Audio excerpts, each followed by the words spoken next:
Okay, we are back again. Because a lot just happened in the last 12 hours. Not even. Holy shit! I would say 6. Where do I even start right now? The I Bills brought don't. Matt Hawk back. We can start there. Shut up right now. Just shut up. Gross. You disgust me. Please don't say Matt Hawk's name for the rest of the podcast. That is the Arnack, last time we will reference Matt Hawk I, for the rest of the I show, folks. really, I don't think in my whole life as a fan of this team have I ever seen as much news we just got in a singular day ever. Not even free agency. I swear to God, this is the craziest day I've ever seen from like a news perspective for the Bills. I feel like I remember some crazier days. There's when I was been crazy younger, days, like but I mean, I don't Von think Miller Day was pretty crazy. I don't remember the Bills doing so many things within like 4 hours. Like it They was cut 10% of the literally. roster. I went to make dinner, and by the time I sat down and finished eating, the Bills had cut 3 players. Me and Mike were at work, and like every 5 minutes, I would go back to him and tell him we cut another player. Oh, we restructured him. Oh, we signed him. Like every 10 minutes, I was like feeding him news, and I almost like fell over. and the craziest part about all this was that the start of the Buffalo Sports Day didn't start till 3:00 when they traded Casey Milstat to Colorado. Yeah, that's another thing, and that's a blockbuster in itself, right there. And immediately after that, the first shoe fell. Yeah, and I guess we'll start. Immediate. Yeah, I guess we'll start with the cuts, because they cut a lot of big pieces to what the Bills had building over the last few years. And I feel like we need to go in order because I think that's part absolutely. of the story. So, who should we start with? Jordan Poyer, then? I would assume he was the first one. Was cut? he the first? Was he the first? I think he was the first one cut. Hang on a second. I need to. He was. Pull up WGR. Let me also pull up the numbers here, so I have those in front of me, so we know what we're talking about financially that we're getting off the books. So yeah, Jordan Poyer was the first one cut. I just looked. That's crazy.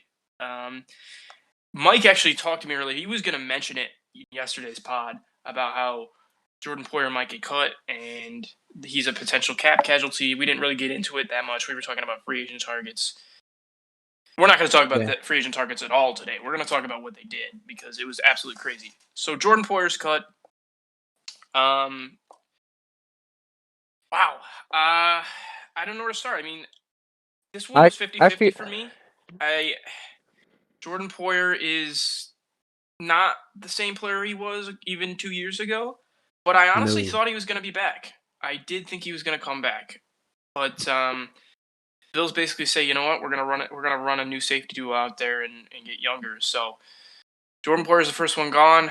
I'll go to Trent first. You wanted to talk, so what do you got for us on this move? I mean, I feel like really the tonal shift at first, I was thinking, okay, all right, he's starting to lose a step. With a lot of these cuts, what the main thing I felt was a lot of almost like sadness because Jordan Poyer was the first free agent the Bills brought in. Like him and Micah Hyde signed on the same day, and Micah Hyde pretty much announced he wasn't coming back, or the Bills told him he wasn't going to be coming back when locker room clearing out. So that's really your first cut, and then your second cut is Jordan Poyer.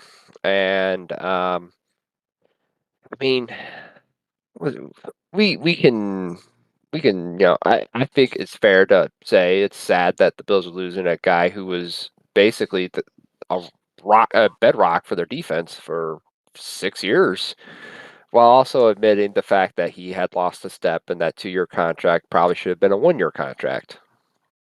Right. Mike? Feels like it was a 1-for-1 though, because looking at it yesterday, they save almost $6 million doing it. It literally just made way too much sense. I mean, you knew you were going to replace him, if not next year. Anyways, at 32 years old, going to be 33 at the start of the year. Just perfect sense to cut him. And I think for sure when you watched him this year, there was definitely, you saw the regression for sure. And I think But he's a great player.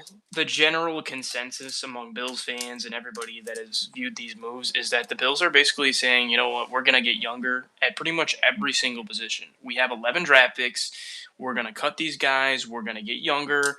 And we're going to basically insert a youth movement and build around Josh Allen. It's not a rebuild at all. It could be really wrong with that, though. Really? I mean, there's still so much more money. Give me a reason why. Give me a reason why. Because, for one, they could trade up and, instead of double-digit draft picks, you're down to, granted, it's still a good amount, 7, 8. And if they manage to come up with, 30-ish million in cap space somehow, which doesn't feel impossible, they could just go out there and get some really, really, really, really good players. Yeah. I mean, we can get into that a little bit later, but the fact, I mean, when you have reporters wondering why Brandon Beane felt so confident about the cap space, because we got 5 guys to go, plus a restructuring, plus 2 new signings today. Like, a lot happened in 4 hours. And it pretty much set the Bills up to go do what they did last year, with a little bit of the caveat being is that, I think, I don't know if we touched upon it last time, but Brandon Beane's been usually really aggressive in drafts. It just he shows up. If he showed up with 8 bullets in a gun, he's leaving only using 6, but those 6 were really good bullets. Yeah. He trades up and down the board. I feel like this year we might not see as much of the gambler. We have 12 picks. We might end up using 8 of them. Yeah. Which is kind of a big number for this Bills I team. don't think they're going to use all those picks. They're just not going to do it. There's too many draft picks. It's 11 players. All of those 11 players aren't even going to make the roster. But yeah, back to your point though. As it stands, we sit at -7, but that's not even with Tre'Davious White's money hitting or Josh Allen's. Yeah, that is not with Trey White. Trey White's isn't going to go into effect until post-June 1. So with the top 51, I believe that's what I believe, because Spotrac, I looked at the cap hits on Spotrac and it listed Tre'Davious White's. So I'm assuming they're going to take it off. $10.2 million in cap after June 1st. So that's going to put him at 3. The Josh Allen restructure, which will happen, it's inevitable, is a simple pen swipe. There's another $20 million. So the Bills are going to be sitting at about plus $20 million, and they could still give out extensions to put them at close to over 30. Do I think they do that? Probably not. They restructured Rasul Douglas, meaning they're probably not going to commit to him long term. Given that he's almost, I think, 30, I don't see them signing him long term now that they basically restructured his deal. Rasul? And Rasul Douglas, I think they added a couple years onto his deal, 1 or 2 years. No, they restructured it. Just a simple restructure. Give me a second here, because I believe I saw. Okay, so it was a restructure. I had thought I had read that they extended him. No, it was a small restructure. It saved him $2.5 million. Nothing crazy, but to me that tells me that they're not willing to pay him yet. So realistically, they'll end up with probably $20+ million. How much of that they use, I don't know. But they could restructure Diggs too. Yeah, they could. It's just if he wants to. But in 2025, the Bills will have over $40 million in cap space. That's a lot of money in today. A lot of money. So they're set up really well for the future. And looking back on all the moves, I know a lot of people are sad. But, man, it looks like they are really setting this team up to build something for the next few years, and they want sustainable success. They preach it all the time. So, yeah, it's a lot of cap space freed up. That's the general gist of it. But the one thing I did want to talk about, though, was Von Miller. He took a pay cut. and it Yeah, freed I up about figured. $10 million. So I figured that would have been a thing we would have discussed after the Morse cut, the Trey White cut. yeah, I thought we were we'll going get through all into the all cuts of it. first, but if we just want to dive right into the Von Miller thing, this feels a lot like Von Miller is partially betting on himself. Maybe there's a backdoor deal being made right now between Bean and Von Miller that, Von Miller said he wants to go in the front office. Maybe it's take the pay cut, bet on yourself. Also, next year you're scouting defensive ends in Texas type of Right. deal. I don't know. Yeah. But See, I think they just threatened to here's cut him now, But and Mike, that makes no sense. it Because does. no, it doesn't. It makes zero sense. That's a ton of dead cap for no reason when you could just keep him around for a I year guess and it is a cut him ton of for dead cap. free. Like, Trey White Mhm. got cut simply just because I think they think that the money they're saving, even though they are taking some dead cap, they're also getting some savings out of this. If they You're cut him next also year, they would have got an extra $6 million. Trey White. Yeah. Well, I think that's part of what we discussed last year, but also they're going to get a ton of money off the books of Von Miller. I think when you're looking at the end of the day, you actually get a penalty for cutting Von Miller today. Yeah, sure. I'm looking You at it get now. You're right. relief, yeah, because when Von Miller signed, it was a 3-3 deal, which But he everyone came here to win. You know what I mean? So I don't know if Yeah. it's. To me, the pay cut it basically tells me that he still wants to win. He still values the team, and for me, after the season he had, that's a good thing that he's still willing to do that. A lot of people in his position would be that, like, okay, I'm not going to do that. I want my money. You're going to pay To be me. I fair, don't he's made care. $91 million in career earnings, with $50 million in signing bonus Still, and like, $7 million in a lot roster. of players in his position, even with a lot of career earnings, are going to be like, I still want my money. I don't care. To me, it tells me he put the team first. He's willing to sacrifice a little bit of money in order to help his team. And it was a gift. It was a $9 million gift to the Bills. And He's actually done this before. that's huge. Has he? Yeah, in 2018, he restructured with the Broncos Did he? for Okay. $17 million. And yeah, that was post Peyton Manning, wasn't it? Yeah, that Yeah, had it been was. It was. that had Yeah. been when he was their only good player. Mhm. And I mean, when you look at the contract, ultimately, from what you read between the lines, what it sounds a lot like is that if he plays like Von Miller again, he's going to get all of his money back. It's just going to Mhm. be incentives and stuff that don't worry about it. Mhm. You got money for being good, type of deal. Not dead cut, dead right on. We're paying $17.5 million. We can't get Daquan Jones, or we can't get Jeremy Chin, or Cam Curl, or anybody like that. So it's a twofold thing because it's betting on yourself that, hey, I'm back, I can play good. I think it's also like what Mike said. Von Miller came for one last ring. What better would if you read the writing on the wall and realize this is probably his last shot. Like, this is probably it. Like, Mhm. this is Von Miller's last rodeo, and see how that goes for the Buffalo Bills. It Mhm. could go really good. Like, I saw some stuff during that Chiefs game and the Steelers game that made me think that he's gaining confidence in his ACL again.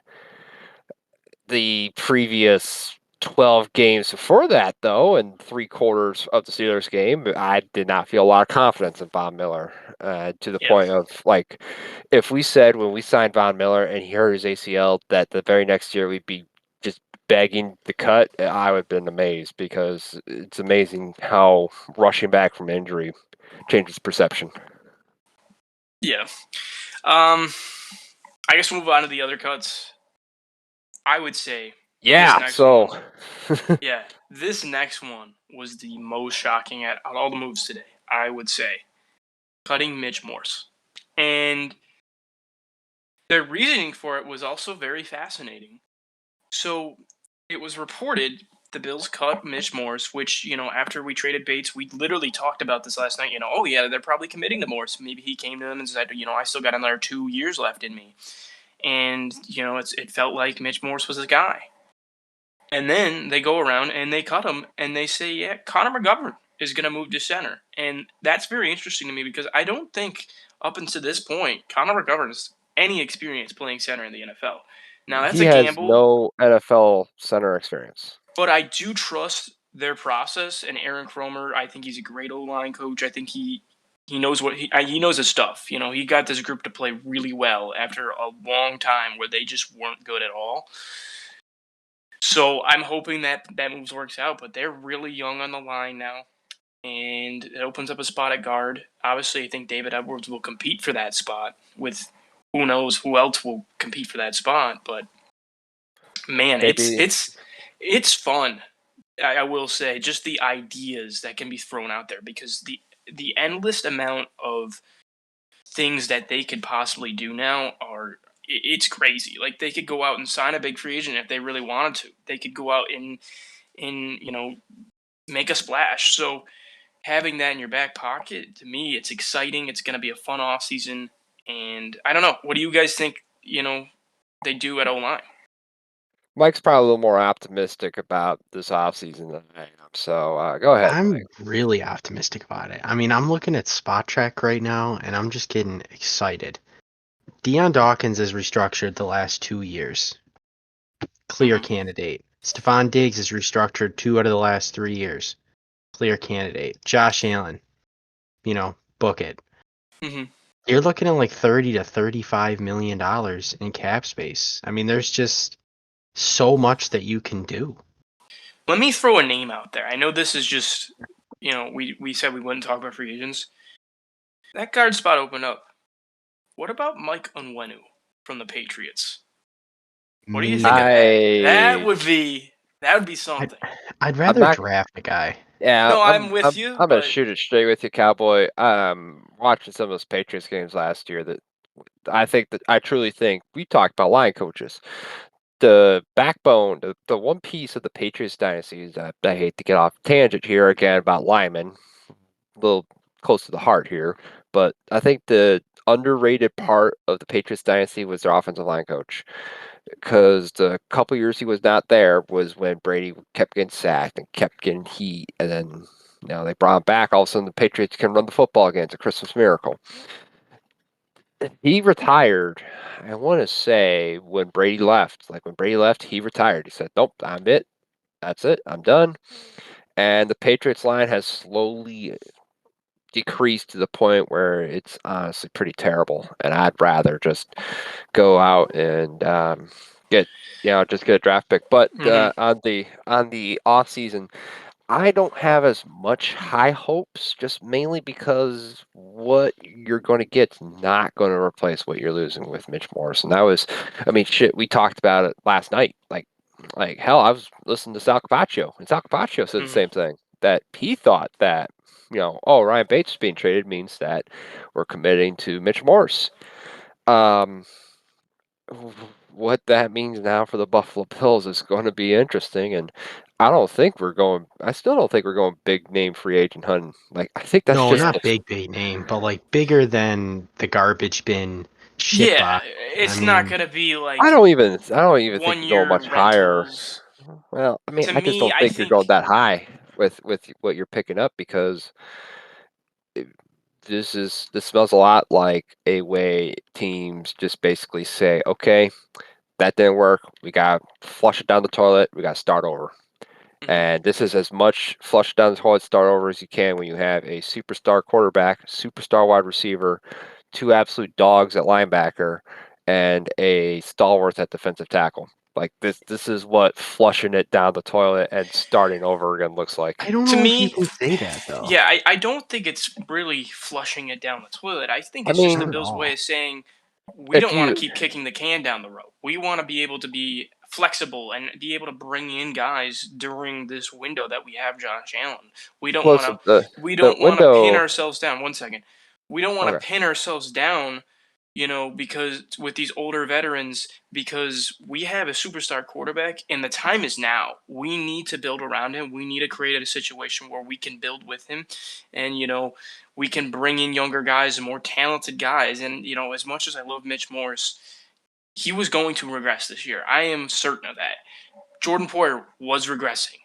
Tre'Davious White, he's going to regress. He had 2 major injuries.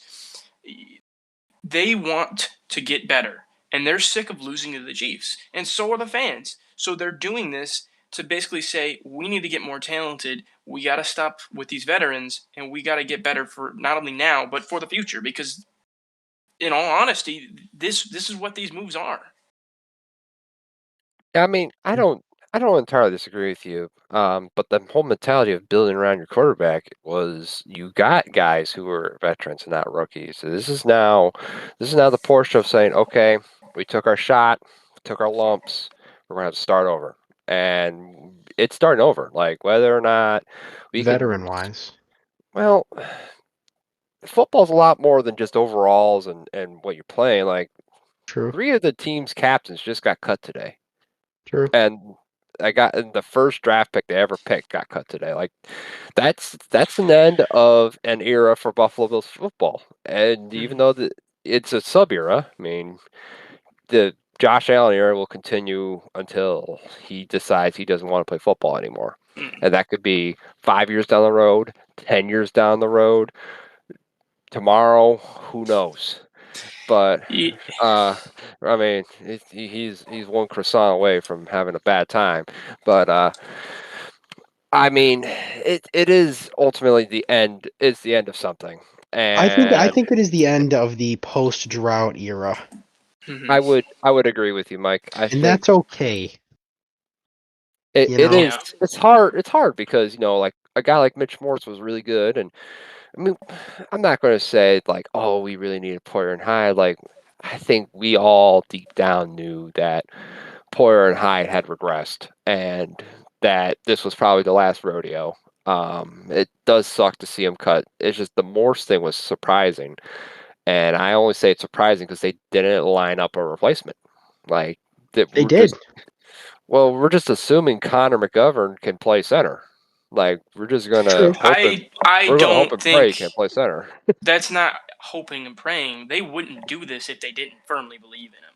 They might draft a guy too. I mean, for all we know, like they could draft a guy in the middle rounds just in case. Yeah. At this point in time, though, like you're right. They're not stupid. Him. Yeah, they also extended David Edwards today, which means they have the replacement at guard. So now, in reality, they're probably looking at it as David Edwards is your starting guard, McGovern's your new center. Draft a guy or sign a veteran player like you have for the last 4 years. Backup can fill in multiple roles and get some serviceable use out of a cheap option. I will say the thing about Edwards though, just the language of his contract tells me that he's not a lock. He's not a lock to start. It's 2 years, $6 million. I think what they do is they take the draft approach and they, they like a guy in the mid to late rounds. They have him fight for it, and if he's not good enough right away, you start Edwards. You go the safer option.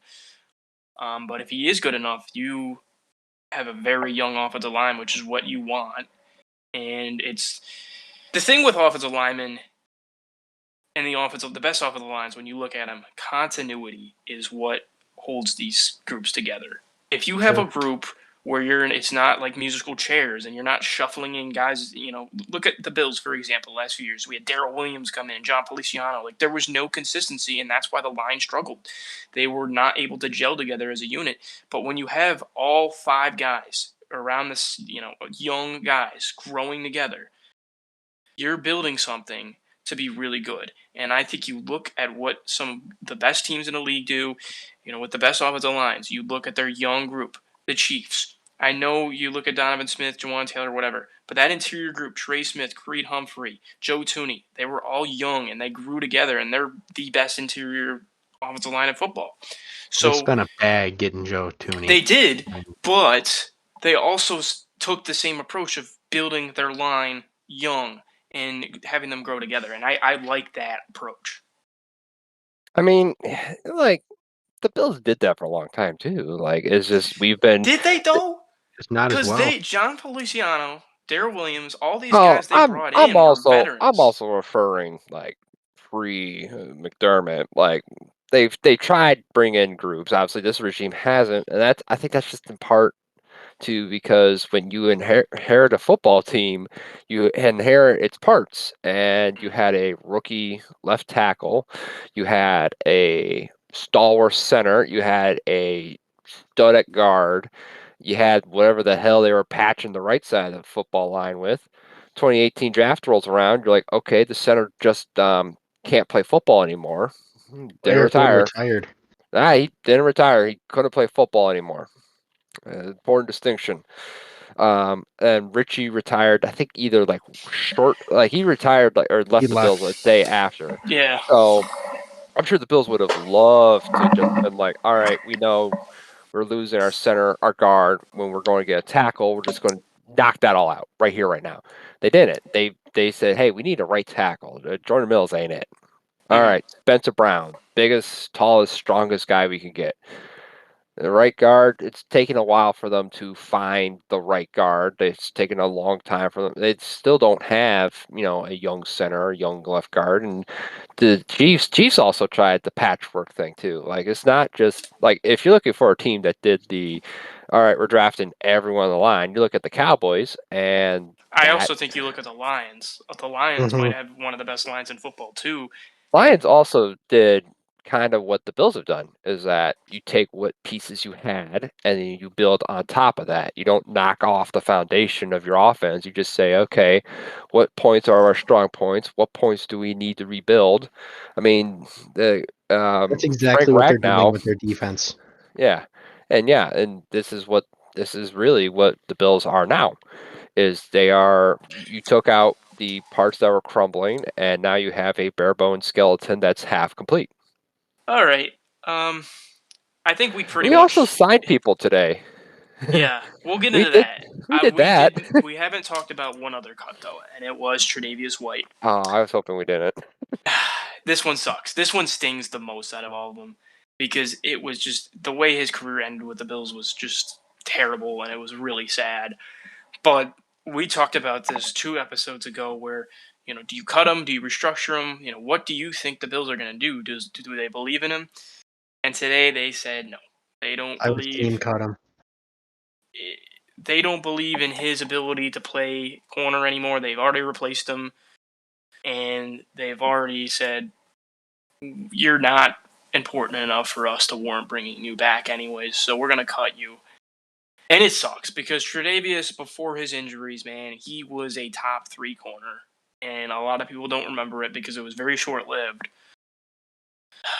It sucks because I really like Tre'Davious as a person and as a player.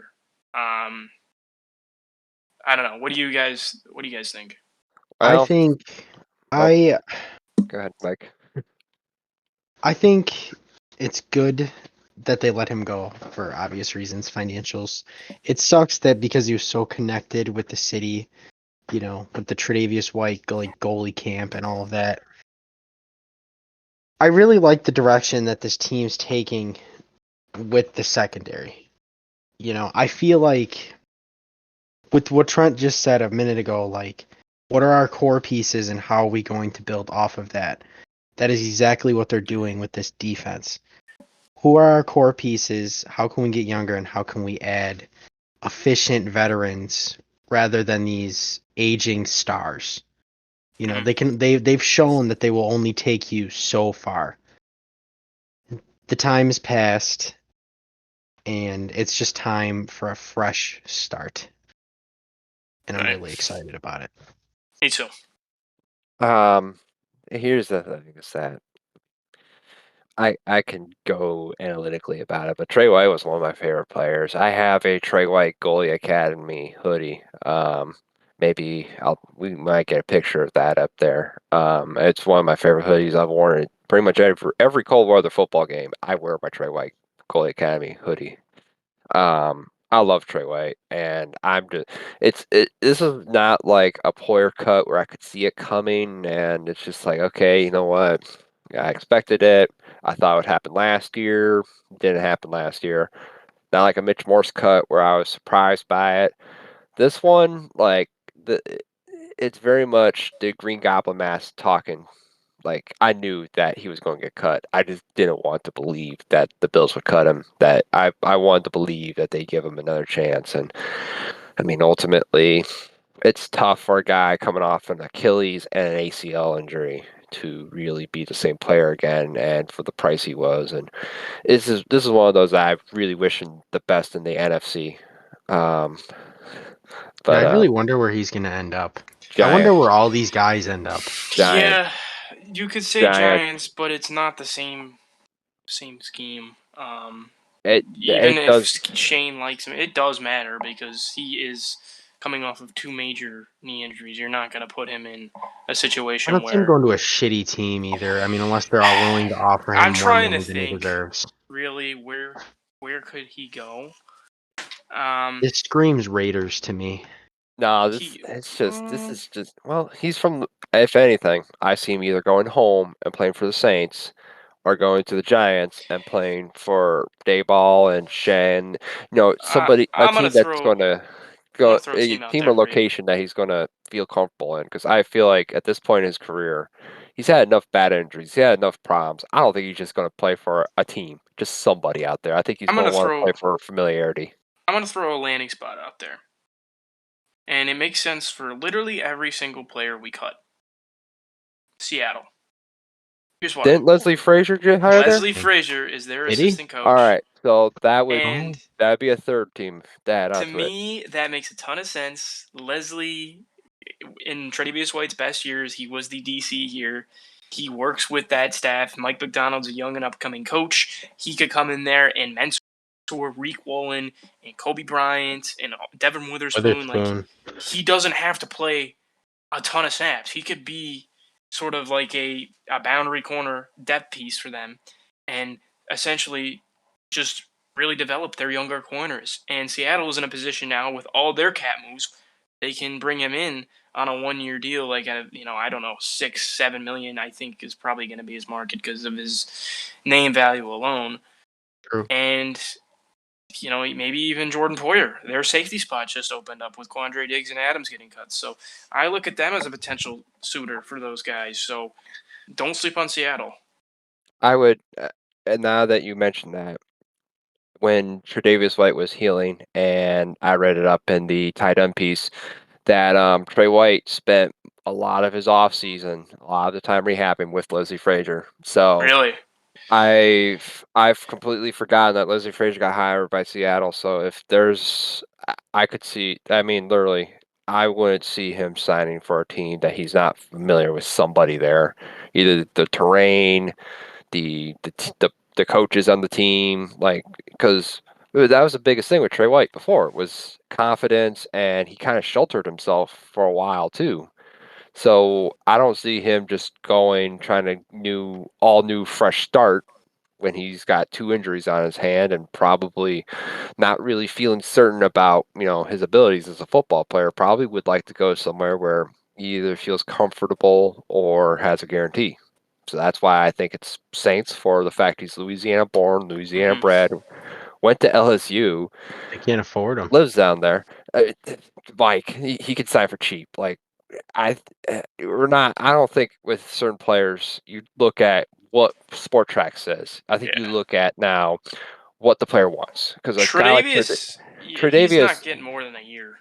yeah, There's no way. He's had too many injuries, and his confidence has been a big problem. I mean, I'm just saying this as a guy who listened to interviews and watched him on my couch. You could see that he didn't trust himself. He didn't trust everything. This year he did, and then he tore his Achilles. So how is he going to trust himself again? Like, Seattle might be a choice.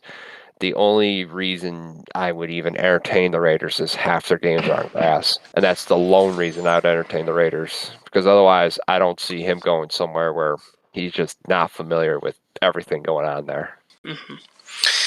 All right. Well, those are the cuts. Let's get into this. Yeah, let's just push that aside. Yeah, let's focus on cloud. The sun is out. Signings. Okay, the cloud is gone. We're good. We got How a about new backup the punter. 2 signings we made? I'll start with Money Mitch is coming back. The guy who told Josh Allen about the magic of sleeves. I like it. He It's was cool. fine when he was here last time. I just think Pittsburgh wasn't a good situation for him. It was never a functional offense at any point. At this point in Mitch's career, he's literally just a backup, and he can come in and be fine for us, and he's proven that. So, for me, not going to be a ton of money based on the sound, based on what we're hearing. It's probably going to be a 1-year deal, very low cap hit, and yeah, I like it. It's a backup quarterback. I'm not asking for much. I was literally just about to say that, Ben. It's backup quarterbacks are either a guy that's there to kind of show the ropes, or it's a guy who's friends with the quarterback. Right. Listen, it's like the Pat McAfee story about why, like Curtis Painter didn't get many reps. Because if Peyton Manning goes down, the whole team's going down. If Right. Josh Allen goes down, if it's not for more than a game, we are in trouble. Sound the alarms, break glass in emergency. We are in trouble. There's no sense in spending a lot of money on a backup quarterback to matchup job it when Mitch can just hand the ball off and throw slants to Stephon Diggs and Right. Khalil Shakir and future first round Buffalo Bills wide receiver draft pick. Hopefully, we never see him play ever. Actually, you know what? I hope we do see him play a lot In the in fourth preseason. quarters when he hands the ball off to our 8th round draft pick. Works for me. Yeah. Mitch Trubisky's defining career feature as a Buffalo Bill, like I said earlier, he's the one who told Josh Allen to try out the sleeves for the -2-degree game against the Patriots. So, if you've ever wondered why Josh Allen started wearing sleeves, Mitch Trubisky is to blame. Okay. Mike, what do you think? I mean, we were talking about it yesterday, like possibilities for backup quarterback and how that's a need for this team. And they fulfilled a familiar need that hopefully you never, have to turn to. I mean, I Yeah. trust Mitch Trubisky more than Kyle Allen, but For sure. it's really picking your poison. I mean, I feel like it's nice, it's cheap. We don't have to worry about it for another year. Yeah. Okay. I guess that was short because, it's backup quarterback. I'm not going to spend, after all the things that have happened today, I am not going to spend a substantial amount of time talking about Mitchell Trubisky. We can just talk if you just want to add a little bit so that this isn't just a 30-second part on the podcast. If you do timestamps, Yeah. I truly don't know what else to say other than maybe tell some really funny jokes. Woo-hoo. Okay.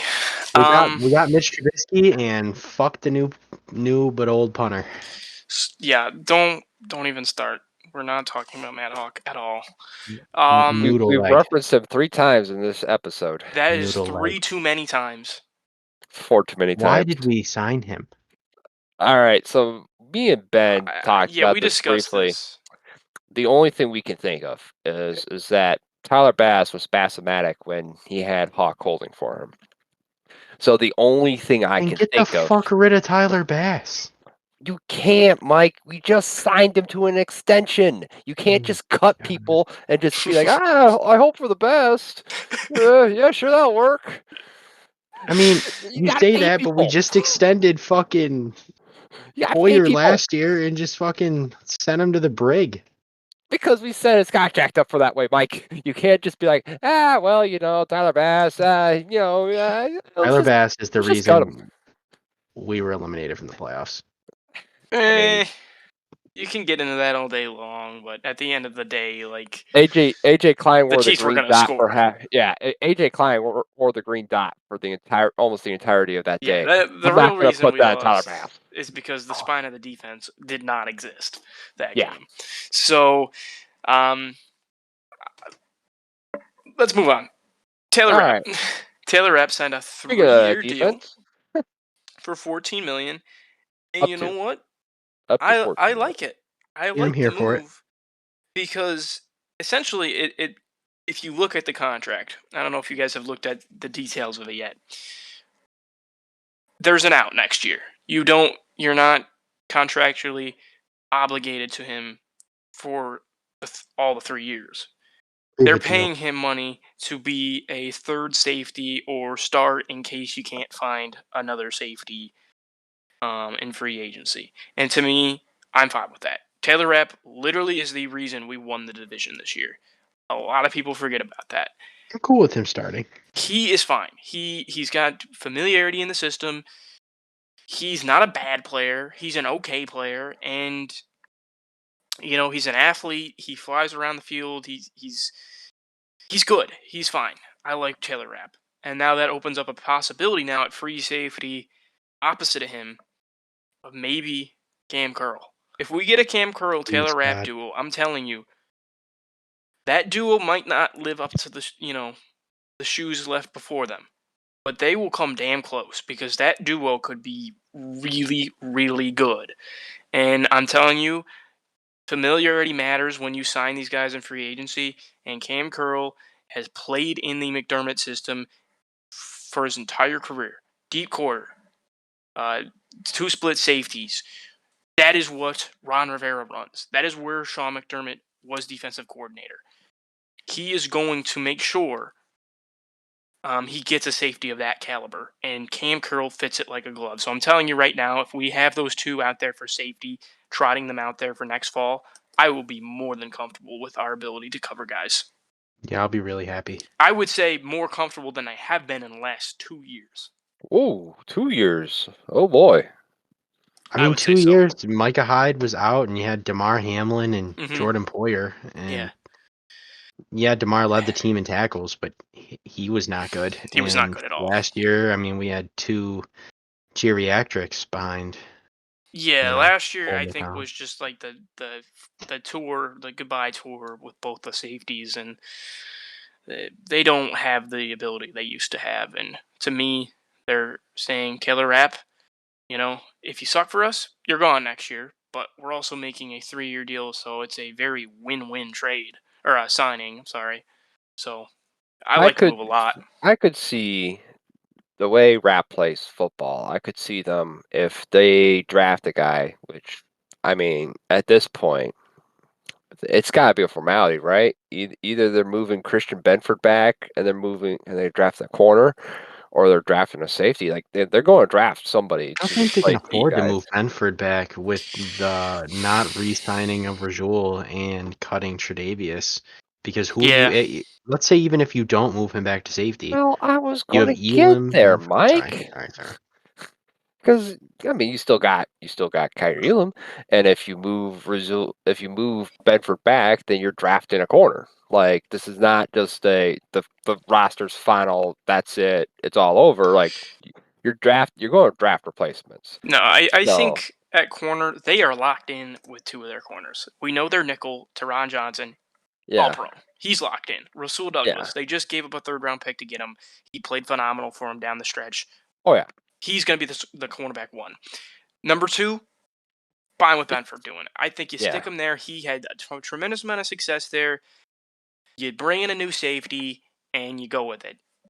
Kyrie Elam will be your backup boundary. He'll serve as the Dane Jackson. Let Dane Jackson walk. There you go. Yeah, I don't ever want to see Dane Jackson play football that to me makes a ton of history of time. I can't take him anymore.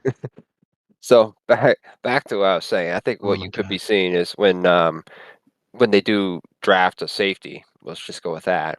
I could see them using Rapp the same exact way they used Poyer as a in the box crashing safety.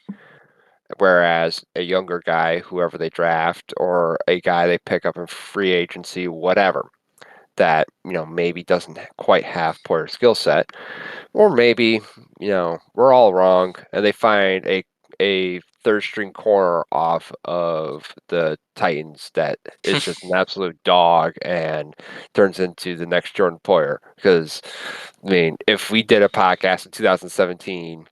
and we were talking about the free agent signings, and we said, oh, we signed that corner that's often hurt off of the Browns that only played 10 games. He's going to be our starting free safety. And we took that nickel slashing, whatever the hell they do with him, guy on their defense, and Micah Hyde. He's going to be the other starting safety. We'd be thinking, great, another year of the drought. Yeah. So at this point, I don't doubt anything that the Babbages or McDermott do back there because they're probably doing something right. I am fully invested in see what they're doing because all of their moves, back to what even when I said in our first episode when we talk about the staff changes, everything has been very progressive for me. Bobby Babbage, young DC, that's exciting. They're getting younger on defense with their players. That's exciting. To me, it feels like the Bills are basically telling the NFL, we're not going to trot out the same guys you've been used to. We're going to make some changes, and we're going to hunt. And we're going to play our brand of football. And I think Sean McDermott has really toned up the aggressiveness a little bit since he has taken over play calling duties last year. And now he's probably going to step back this season. And I'm excited. I'm telling you, this is fun. Because, to me, it's not the same Bills. Let's run it back. Let's, same guys. Let's just keep trying. To me, that is redundant. It hasn't worked the last few years. Now they're taking a different approach, and it's different, and they're trying. And they're sick and tired of losing to the Chiefs. So let's do this. Yeah, I mean, I do agree with you because you can attest. I've been kind of a McDermott defender since about like week 13, but you can attest like week 7, week 8, like when we text each other during the games, I would be chief fucking get rid of McDermott, man. Yeah. We need I was texting everyone like, God, we need to get this whole staff stinks. But the biggest thing I've seen is not only just, getting younger guys. You can get younger guys. They suck too. You're getting guys who know football. You're doing stuff that is more a line of what modern football is. And I think that's the biggest difference with being a McDermott. They've almost always been on the pulse. And I think the 2021 fooled them into thinking we're on the pulse, whereas they were just starting to get off the pulse of the mountain. And 2022 and the start of 2023 was kind of, okay, maybe we aren't on the mountain anymore. I think maybe because, yes, they had that great 13-3-1 season. Back to reality. But if you really could feel it during the games, you could feel something was wrong. Something wasn't quite right with that football team. And last year kind of showed at the beginning of the year that, hey, McDermott took the defense over and it's just an absolute attacking defense. Then it got hurt and it lost its quarterback. And then they tried to make do. And then at the end of the year, you saw the adjustments. So that's what made me really excited. The one thing that honestly made me super excited about the Buffalo Bills' future was the fake punt to Damar Hamlin, because that showed me that Sean McDermott realizes I can't rely on my defense. That's just not how I can play football anymore. How many years did we see them just say, "Oh, well, we'll run the ball 3 times, defense take care of business," right? Yeah. You're on your own 25. What was it? 4th and 6, 4th and 5. Yeah. You put the ball back to the Chiefs. You're gonna punt. You take a guy that fucking died and run a fake punt. Yeah, Tell me that's not the worst play call in the history of football. I can easily tell you it's not even in the top 5. It's gonna beat a man who literally died on a 4th and 5 fighting for your playoff lives on your 25-yard line. Yeah, whatever the hell that Colts ran that one time. Oh, that was bad. Oh, yeah, I know what you're talking about. That was really bad. That doesn't make the top 5. That don't even make the top 10.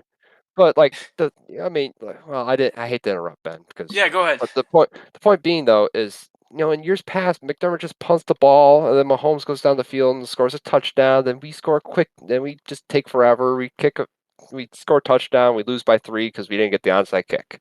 Like that's how that game went when we punted. Instead, they said, you know what? We got a look we like. Go for it, because we're not going to beat the Chiefs if we just punt them the ball. It's just not going to happen. That's just not going to happen today. That to me says a lot more about Sean McDermott and the Buffalo Bills than anything else. Because that's saying, I got to lay it all on the line here. I got to push the chips into the table. We can't be passive anymore. We got to. Chiefs aren't passive. They're an aggressive team. And Gotta push the chips to the table. Damar, get your helmet on. well, DeMar had been Jesus Christ. I mean, Mike, we can do DeMar thing. Taylor Rapp would have been that guy, but Taylor Rapp was hurt because Taylor Rapp was the up man. DeMar was the up man, so DeMar I was still the would have five. hated it. Fucking Rap too. It just But I would have mean, been less meme worthy. yeah, I mean, ultimately, at the end of the day, it's just it was poor execution, which that's like 80% of the Bills' problems in that game. But I digress. I think the biggest sign for optimism is that we're looking at a Bills team that truly is on the cusp of, I think, doing a lot of what the Chiefs done to other teams. Now, I think they've also realized they're in a different spot. They didn't get the extra first round pick that the Chiefs did for trading Tyreek Hill. But they also have the advantage of seeing the Chiefs tried going with a 0 wide receiver plan, and that didn't work for them at all. So, well, I'd say it didn't work for them, as they have won more Super Bowls in the last 2 years than we've ever won. So, I mean, the hell do we know? Yep. So next Monday is going to be the big day. That's when free agency unofficially is going to begin. You know, every single team in the NFL tampers. Oh yeah, we'll hear about it over the weekend. At 12:01, you'll see a signing. So the tampering period opens next Monday at 12 o'clock. We will probably do a recap of that day. That's probably what we'll do. Before we go, because we'll do a recap show. Lock it in now. What is, after today, what would be the wildest name to us at this time last night that you would 100% could see them signing now after the craziness that was today? Cameron Croft. That's a good question. It's a really good question. I was gonna say the same thing as Mike. But I don't know. I really got to think about this. I'll let you go, Trent, while I kind of mull it over. After all the wackiness, zaniness of today, I'm just gonna go completely out there left field. That they're just gonna transition. They're gonna match a transition tag on Kyle Duggar and go get him, because Brandon Beane, when he sets his eyes on somebody, he goes and gets him no matter what. As we've seen for the last 5 years, he wanted Emmanuel Sanders the first year he came to Buffalo, couldn't get him, so he got him on his last year. He's wanted dudes for a while. He wanted Kyle Duggar in the draft. The Patriots jumped ahead of him and took him. After, I would have said, nah, no way, transition tag, they're not going to bother. At this point, we're going balls to the wall, baby. It might happen. So I'm going to say my wildest prediction is Kyle Duggar signing. Yeah, I think we're all kind of leaning safety right now. Yep. But I'll be different, and I'll say offensive line, and I'm gonna go with here's a name for you, Robert Hunt of the Dolphins. All pro level offensive lineman. Divisional players. I don't know, but I just baby. I like some of these guys on these divisional teams. Realistically, I don't think we'll get Robert Hunt, just because I don't think we're gonna pay another guard. But if they do swing big, I think it will be a player. I don't know. To Tyler me, Boyd? that could make sense. But I feel like, even if we didn't do all these moves, Tyler Boyd could have been an option still. So True. Keep an eye on Robert Hunt. He's probably not going to go to the Bills, but splash big on an offensive lineman, and you got yourselves easily a top 3 unit if you get an all-pro guard like him. So, at the end of the day, it's all about protecting your big, huge investment, and that's Josh Allen. And you start by building in the trenches. And the Bills have always liked that approach. They've always, every offseason, have made sure they're going to take their efforts and get him what he needs. Whether it succeeded or not, is one thing. But they make sure they do their very best to protect him. And now they have an avenue to spend big in that area. Well, one other name that I think would be wild after these last like 3 weeks. There's so much that's happened in the last week that we just didn't even talk about between the Deion Dawkins shirtless interview, Josh Allen's time in Paris, all sorts of wild stuff that's happened off the field that we just didn't get to because too much stuff's happened on with the actual roster. Yeah. Speaking of that interview, I'm gonna change my pick because I sat and I thought about it, and I think it'd just be the ultimate, wild card move of just signing Bryce Huff off of the Jets. You know what? That's a great name. He Another is very, divisional player. very underrated. Listen, Mike, the 3 for 3. AFC incest is real. All right, Andrew Van I'm Ginkel, seeing that. Dolphins. Okay. All right, that's disgusting. All That's right. what we gotta end it. All right. Well, we will be back next Monday. Who knows? We may be back tomorrow because they traded 7 guys. I don't know. Hell, we might not even be back. Brandon Beam might have traded one of us. Yeah. Probably. He doesn't give a fuck. So we'll be back eventually. all right. Well, Who knows we'll who'll be wrap back? We'll end it on that Someday. note. I appreciate everybody that is tuning in. And we'll see you next time. Till next.